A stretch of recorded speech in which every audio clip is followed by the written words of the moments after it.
अब तक हमने सी लैंग्वेज के बारे में जितनी भी जानकारी प्राप्त की, उन सब में यदि आपने ध्यान दिया हो तो कंपाइलर सबसे महत्वपूर्ण एलिमेंट रहा है, जिसका मुख्य कार्य सी लैंग्वेज के सोर्स फाइल से लेके उसकी प्रोग्राम फाइल प्रदान करने तक रहता है।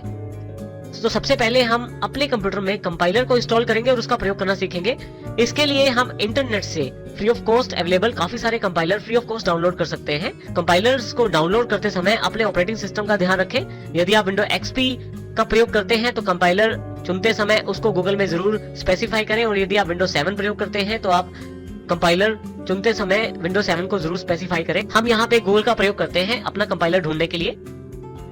यहाँ मैं सबसे पहले google.com खोल लेता हूँ। इसके लिए मैं अपना एक्सप्लोरर या अपना गूगल क्रोम प्रयोग करते हुए अपना इंटरनेट खोल लेता हूँ और ऊपर google.com या google.co.in से अपनी वेबसाइट खोल लेता हूँ। यहाँ पे मुझे टाइप करना है सी लैंग्वेज कंपाइलर फॉर विंडोज 7, 8 या एक्सपी। जिस तरह का ऑपरेटिंग सिस्टम आप प्रयोग कर रहे हैं उस तरह का आप यहाँ पे कंपाइलर ढूंढें। तो जब भी मैं इस पे जैसे ही मैं इस पे क्लिक करता हूँ, क्योंकि मेरे पास विंडोज 7 है तो उससे रिलेटेड काफी सारे ऑप्शंस यहाँ अवेलेबल हो जाते हैं। आप पर्टिकुलर वेबसाइट्स पे जाके पर्टिकुलर टाइप का कंपाइलर डाउनलोड कर सकते हैं और उसे अपने कंप्यूटर पे इंस्टॉल कर सकते हैं। जैसे मैंने यहाँ पे पहले से इंस्टॉल कर रखा है, देखिए यहाँ पे, और यहाँ इसके साथ इसको खोल के मैं अपनी प्रोग्रामिंग कर सकता हूँ।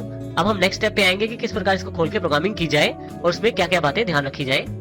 जैसे ही मैं सी लैंग्वेज का कंपाइलर सॉफ्टवेयर अपने कंप्यूटर में इंस्टॉल कर लेता हूँ तो यहाँ मेरे पास शॉर्टकट के रूप में डेस्कटॉप पे कंपाइलर सॉफ्टवेयर का आइकॉन अवेलेबल हो जाता है। यदि आपके पास किसी कारण से डेस्कटॉप पे शॉर्टकट अवेलेबल नहीं हुआ है तो आप स्टार्ट पे जाकर भी इस कंपाइलर सॉफ्टवेयर को ओपन कर सकते हैं। अभी यहाँ मैं इसको ओपन करने के लिए डबल क्लिक कर देता हूँ यहाँ पे।